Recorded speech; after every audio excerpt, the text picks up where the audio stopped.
Hello दोस्तों, मैं Sarala Yadav SY Hindi platform channel पर एक बार फिर से आप सभी का हार्दिक अभिनंदन करती हूं। और आज की इस वीडियो लेक्चर में हम क्षितिज भाग 1 के पद्य खंड के MCQs करने वाले हैं। और आज की वीडियो जो है महत्वपूर्ण रहने वाली है PGT एस्टेट वाले कैंडिडेट्स के लिए। जैसा कि मैं आप सभी को बता देना चाहती हूं कि हम अपने चैनल पर तैयारी कर रहे हैं TGT PGT एस्टेट, और एस्टेट की परीक्षा को मद्देनज़र रखते हुए हम NCERT पढ़ा रहे हैं। और NCERT में भी क्षितिज भाग 1 हमने स्टार्ट किया हुआ है। इसके गद्य खंड में 8 अध्याय थे, वो हमने कंप्लीट किए। NCERT की लाइन टू लाइन पढ़े और उसके बाद फिर हमने इसके MCQs किए। उसके बाद मैंने पद्य खंड स्टार्ट किया और पद्य खंड का पहला ही चैप्टर था जो कि संत कबीरदास जी के पद थे, जिसमें तो ये पद भी मैंने पढ़ा दिया, उनकी साखियाँ भी पढ़ा दी हैं और आज इसके हम MCQs लेकर आए हैं।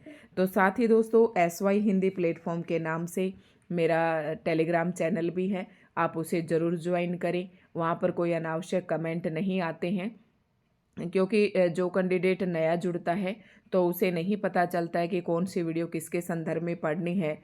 तो मैंने जो भी वीडियो एस्टेट के लिए अपने चैनल पर अपलोड की हैं, वो सारी वीडियोस मैंने टेलीग्राम चैनल पर भी शेयर की हैं। साथ ही अगर आपकी कोई क्वेरी है या कोई किसी प्रकार का प्रश्न पूछना चाहते हैं तो SY हिंदी प्लेटफॉर्म ग्रुप, इसके नाम से मैंने ग्रुप बना दिया है, तो आप उसे भी ज्वाइन कर सकते हैं। कम्युनिटी पर मैंने उसका लिंक डाला हुआ है, तो आप वहाँ से ज़रूर देख सकते हैं। अगर फिर भी आपको नहीं मिलता है तो आप मेरे पास कमेंट करें, किसी भी वीडियो के नीचे आप कमेंट कर दें, वो कमेंट मुझे दिखाई देगा और मैं आपके पास लिंक शेयर कर दूँगी। तो दोस्तों, शुरुआत करते हैं आज के इस अध्याय के MCQs की। और ये मैंने आपको इंट्रोडक्शन इसका पहले से ही बता दिया है। तो संत कबीरदास जी के जो बीजक नामक रचना है, जिसका संकलन धर्मदास जी ने किया था, तो इस बीजक में क्या है, शब्द है, साखियाँ हैं, और शब्द, साखी और रमैनी, ये 3 चीज़ों का संग्रह है। तो जो क्षितिज भाग 1 में पहला अध्याय दिया हुआ है, उसमें कबीरदास जी के पद और साखियाँ संकलित हैं। तो दोनों मैंने आपको पढ़ा दिया है, बिल्कुल लाइन टू लाइन पढ़ाए हैं, आप उसे ज़रूर देख लें। अब इसके हम MCQs शुरू करेंगे। संत कबीर किस भक्ति काव्य धारा के कवि हैं, सबसे पहला ही प्रश्न है। तो आप सभी को पता होगा कि हिंदी साहित्य के इतिहास को 4 भागों में बांटा जाता है: आदिकाल, भक्ति काल, रीति काल और फिर आधुनिक काल। तो भक्ति काल की जो निर्गुण काव्य धारा है, उसके प्रमुख कवि रहे हैं संत कबीरदास। और भक्ति काल की अगर हम बात करें, इसकी समय सीमा जो है 1050 से लेकर 1375 तक तो जो है ये आदिकाल की समय सीमा है, और 1375 से लेकर 1700 तक की जो समय सीमा है, ये भक्ति काल की समय सीमा मानी जाती है। तो भक्ति काल के जो अब आपको ऑप्शन पढ़कर इसका आंसर करना है कि संत कबीर किस भक्ति काव्य धारा के कवि हैं। राम भक्ति काव्य धारा के, सूफी भक्ति काव्य धारा के, कृष्ण भक्ति काव्य धारा के और निर्गुण भक्ति काव्य धारा के। तो जैसा कि थोड़ा सा और बता देती हूँ कि जो भक्ति काल है, उसको आचार्य रामचंद्र शुक्ल जी जो है 4 भागों में बांटते हैं। जैसे कि 2 काव्य धारा में उन्होंने बांटा है। तो एक तो राम भक्ति काव्य धारा, जो सैगुण के अंतर्गत आती हैं, और दूसरा जैसे कि निर्गुण और सैगुण 2 काव्य धाराओं में बांटा। तो सैगुण काव्य धारा के अंतर्गत राम भक्ति आती है और दूसरा कृष्ण भक्ति। अगर और बात करें जो निर्गुण शाखा है, उसके अंतर्गत सूफी काव्य धारा और संत काव्य धारा आती है। ये 4 पार्ट आप पढ़ेंगे जब भक्ति काल आप जब भी पढ़ेंगे। तो आप सभी को पता चल गया होगा कि संत कबीरदास किस भक्ति काव्य धारा के कवि हैं। तो संत कबीरदास जी जो हैं निर्गुण भक्ति काव्य धारा के कवि हैं। ऑप्शन डी इसका सही आंसर हो जाएगा। और संत कबीरदास जी के बारे में काफ़ी प्रश्न पूछे जाते हैं, इम्पोर्टेंट अपना महत्व रखते हैं साहित्य के अंदर। तो दूसरा प्रश्न है, संत कबीर का जन्म कब हुआ था। संत कबीर का जन्म आपको बताना है। तो संत कबीरदास जी का जन्म 1398 ईस्वी में हुआ था। अगला प्रश्न है, कबीरदास कहाँ के रहने वाले थे।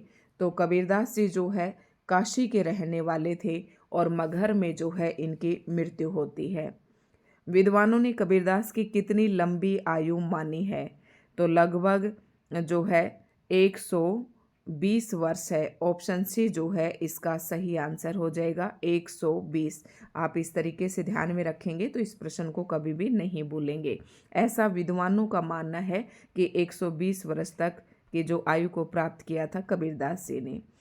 नेक्स्ट प्रश्न है, विद्वानों ने कबीरदास का जन्म किसके गर्भ से माना है? तो विद्वानों का ऐसा मानना है कि कबीरदास जी का जो जन्म है एक विधवा ब्राह्मणी के गर्भ से हुआ था और उसने इसके अपने लोक लाज की मारी, लोक के डर के मारे उसने एक तालाब में उसे छोड़ दिया था, जो कि एक जुल्हाई दंपत्ति को मिलती है उसकी कबीरदास जी, और तालाब से वो जुल्हा दंपति उसे उठा लेता है और वही उसका पालन पोषण करते हैं। आगे प्रश्न है, विद्वानों ने कबीरदास का निधन कब माना है? नेक्स्ट प्रश्न है, तो कबीरदास का जो निधन है वो 1518 ईस्वी में माना है। कबीरदास का पालन पोषण किसने किया? तो अभी मैंने आपको बताया था कि जुलाहा दंपति उसे उठाकर ले आते हैं।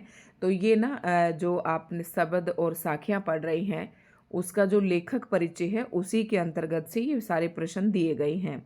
तो कबीरदास का पालन और पोषण किसने किया? तो नीरू और नीमा नामक जुलाहे ने किया था। तो ऑप्शन बी जो है इसका सही आंसर हो जाएगा। अगला प्रश्न है, कबीरदास की सामाजिक चेतना कैसी थी? अब आपको इसका आंसर करना है, कबीरदास की सामाजिक चेतना कैसी थी? तो कबीरदास की सामाजिक चेतना बहुत ही गहन थी। ऑप्शन ये नहीं होंगे तो इन्हें आप कट कर दें। नेक्स्ट प्रश्न है, कबीरदास की कुछ प्रमुख रचनाएं किस धार्मिक ग्रंथ में संकलित है? कबीरदास की कुछ प्रमुख रचनाएं, तो गीता में, रामायण में, महाभारत में या फिर श्री गुरु ग्रंथ साहिब में। तो ऐसा माना जाता है कि कबीरदास जी के जो कुछ पद थे तो वो श्री गुरु ग्रंथ साहिब में भी संकलित हैं।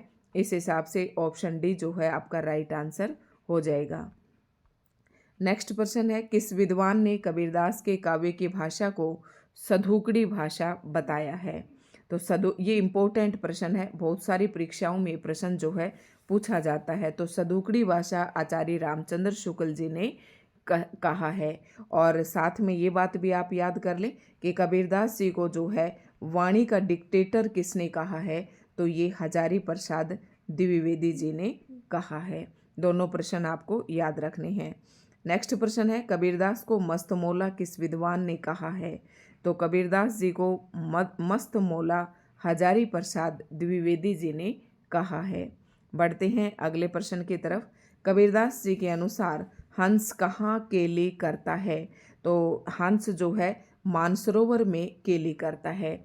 मैंने जब आपको पंक्तियों की व्याख्या पढ़ाई थी तब बहुत ही अच्छे से आपको बताया था कि जो हंस है इन पदों में तो वो जीवात्मा का प्रतीक है और मानसरोवर जो है वो हृदय का प्रतीक है। ये दोनों बातें मैंने आपको बताई थी, तो ध्यान रखना इनको। कबीरदास के अनुसार प्रेमी को प्रेमी मिलने पर क्या हो जाता है? तो कबीरदास जी कहते हैं कि अगर इस संसार में ईश्वर को प्रेम करने वाला एक व्यक्ति, अगर दूसरा व्यक्ति भी उसे ईश्वर से प्रेम करने वाला मिल जाता है तो विश्व का अमृत में परिवर्तन हो जाता है। ऑप्शन सी जो है इसका राइट आंसर हो जाएगा। कबीरदास, नेक्स्ट प्रश्न है, कबीरदास किस प्रेमी की बात कहते हैं? तो कबीरदास जी जो है यहाँ पर प्रेमी किसको कहा है? तो यह परमात्मा को कहा है कि एक परमात्मा की भक्ति में लीन, परमात्मा को चाहने वाले अगर सभी ऐसे लोग आपस में हो जाएं तो जो है विश्व भी संसार में अमृत में बदल जाएगा। नेक्स्ट प्रश्न है, सहज दुलीचा किसका प्रतीक है? सहज दुलीचा सहजता का। तो ये दुलीचा क्या होता है? जो हाथी की पीठ पर एक जो कपड़ा सा डाला जाता है जिसके ऊपर उसका जो सवार है जो उसके ऊपर बैठता है। तो यहाँ पर दुलीचा किसको कहा है? सहज भक्ति भावना का। बढ़ते हैं अगले प्रश्न की तरफ और अगला प्रश्न है प्रश्न नंबर 16। कवि ने किसे संत सुजान कहा है? अगला प्रश्न है, कवि ने किसे संत सुजान कहा है? तो कवि ने संत सुजान उसे कहा है कि जो निष्पक्ष भाव से परमात्मा की भक्ति में करता है, परमात्मा की भक्ति करता है। तो ऑप्शन से इसका राइट आंसर हो जाएगा, उसे ही संत सुजान कहा है। कबीरदास के अनुसार कौन व्यक्ति श्रेष्ठ जीवन व्यतीत करता है? अगला प्रश्न है, कबीरदास के अनुसार कौन व्यक्ति श्रेष्ठ जीवन व्यतीत करता है? तो यहाँ पर कबीरदास जी ने कहा है कि, यहाँ पर मैं थोड़ा सा आपको स्क्रीन ढंग से दिखाती हूँ। ऑप्शन जो है इसका बी जो है राइट आंसर हो जाएगा कि जो राम या खुदा के भेदभाव के निकट नहीं जाता, अर्थात जो राम और कृष्ण या रहीम कहें तो किसी भी प्रकार का कोई भेदभाव नहीं करता, वही श्रेष्ठ जीवन है। तो ऑप्शन बी इसका राइट आंसर हो जाएगा। किस साधक के लिए काबा काशी और राम रहीम बन जाता है? काबा क्या है? मुसलमानों का तीर्थ स्थल है और काशी जो है हिंदुओं का तीर्थ स्थल है। तो यहाँ पर किस साधक के लिए काबा जो है काशी बन जाता है और राम रहीम बन जाता है? तो किसके लिए? एक सच्चे साधक के लिए। सच्चा साधक जो होता है उसकी इच्छा सिर्फ केवल परमात्मा में लीन रहता है, वो परमात्मा को पाने की ही होता है। वो नहीं देखता काबा क्या है, काशी क्या है, राम क्या है और रहीम क्या है। नेक्स्ट प्रश्न है प्रश्न नंबर 19। साधु किस व्यक्ति की निंदा करते हैं? साधु किस व्यक्ति की निंदा करते हैं? तो जो ऊंचे कुल में जन्म लेकर भी बुरे काम करता है। तो इसके संदर्भ में पद आपको याद आया होगा, ऊंचे कुल का जन्मिया जय करनी उच्च न होई, सुबरन कलश सुरा भरा साधु निंदा सोई। तो इन पंक्तियों में कहा है कि जो ऊंचे कुल में जन्म लेकर बुरे कर्म करता है तो ऐसे व्यक्ति की कबीरदास जी निंदा करते हैं। अगला प्रश्न है, किस वस्तु से भरे हुए स्वर्ण कलश की साधु निंदा करते हैं? अब यहाँ पर कहता है कि चाहे कोई कलश जो है सोने से बना हुआ है और अगर उसके अंदर शराब भरी हुई है तो भी इसकी निंदा करते हैं साधु लोग। किसकी? शराब से भरे हुए कलश की निंदा करते हैं, चाहे वो सोने का ही क्यों ना हो। तो किस वस्तु से भरे हुए स्वर्ण कलश की साधु निंदा करते हैं? शराब से। मोह को कहाँ ढूंढे बंदे, मैं तो तेरे पास में भक्ति का अर्थ है, ये आपको बताना है। प्रश्न नंबर 21। तो मोह को कहाँ ढूंढे बंदे, यहाँ पर कबीरदास जी ने पंक्तियों के माध्यम से कहा है कि हे बंदे तो मुझे कहाँ ढूंढता है, मैं तो तेरे पास ही हूँ। तो पंक्ति का अर्थ है कि जो परमात्मा है ना वो मनुष्य के हृदय में रहता है। ऑप्शन सी जो है इसका सही आंसर हो जाएगा। अगला प्रश्न है प्रश्न नंबर 22। मोह को कहाँ ढूंढे बंदे पद में किसकी सर्वव्यापकता का वर्णन किया है? सर्व का मतलब सभी और व्यापकता का मतलब फैला हुआ है या छाया हुआ है या हर जगह पर विद्यमान है। तो सर्वव्यापकता का वर्णन किया गया है। पद में किसकी की कौन है जो सर्वव्यापक है, हर कण कण में है, हर जगह पर है? तो यहाँ पर इसका राइट आंसर हो जाएगा ऑप्शन डी, ईश्वर की। कबीरदास के अनुसार किसकी आंधी आई है? तो यहाँ पर कबीरदास जी के अनुसार किसकी आंधी आई है? ज्ञान की आंधी। कबीरदास जी कहते हैं कि जब मनुष्य को जब ज्ञान प्राप्त हो जाता है तो अज्ञान रूपी ज्ञान की आंधी आने पर अज्ञान का विनाश हो जाता है और जो भ्रम की टाटी मनुष्य के मन में रहती है वो टूट जाती है। कौन सी टाटी टूट गई, यही प्रश्न अगला आ गया है। तो कौन सी? जो भ्रम की जो मनुष्य के अंदर दुविधा चलती रहती है उसकी टाटी उड़ गई है। और कब उड़ गई? ज्ञान की आंधी आने पर। अगला प्रश्न है प्रश्न नंबर 25। ज्ञान की आंधी आने से किसका भांडा फूट जाता है? तो कुबुद्धि का भांडा फूट जाता है। तो एक सद्बुद्धि होती है और उसके विपरीत जो बुद्धि होती है वो कुबुद्धि होती है। तो यहाँ पर कबीरदास जी कहते हैं कि जब ज्ञान की आंधी आती है तो कुबुद्धि का भांडा फूट जाता है। तो दोस्तों यही इसके कुछ एमसीक्यूज थे।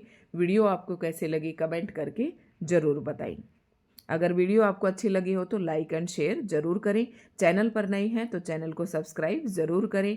और एस्टेट की जो एग्ज़ाम डेट 8 और 9 फरवरी दी गई थी तो कल तारीख 2 हो जाती है। अगर आपके एडमिट कार्ड आने होंगे तो कल आ जाएंगे, वैसे लगता नहीं है, 1-2 दिन में हो सकता है आपको इसके पोस्टपोन का भी नोटिस मिल जाए या फिर आपके रोल नंबर आ जाए। तो मुझे लगता नहीं कि बच्चों जो है कंटिन्यू अपनी तैयारी कर रहे हैं। कुछ एक स्टूडेंट है जो कंटिन्यू रख रहे हैं अपनी तैयारी को, बाकी तो सभी मुझे नहीं लगता, वो सोच रहे हैं कि पोस्टपोन होगा ही होगा, कहीं ऐसा ना हो कि 8-9 को ही हो जाए। तो मैं ये कहती हूँ कि आपको तैयारी बिल्कुल भी नहीं छोड़नी है। ऐसा नहीं है कि आप बिल्कुल ही बुक से हट जाएं। हाँ, पोस्टपोन हो गया, आपको थोड़ा समय मिल गया तो ये कि आप आराम से उसकी तैयारी कर सकते हैं। धन्यवाद दोस्तों।